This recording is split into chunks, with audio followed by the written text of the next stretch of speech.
Welcome back to my YouTube channel. Today I am going to tell you about how to install KODI on Roku TV using Roku 2, 3 or 4.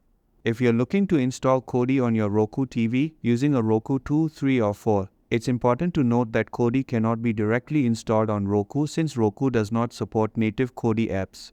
However, you can still enjoy KODI on your Roku by using the screen mirroring feature.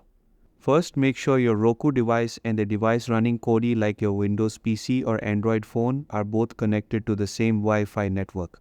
Then, boot up your Roku and navigate to the settings menu. From there, go to System and then select Screen Mirroring.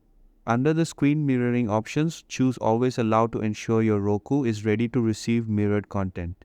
Now, on your KODI-enabled device, turn on Screen Mirroring or Casting and select your Roku from the list of available devices.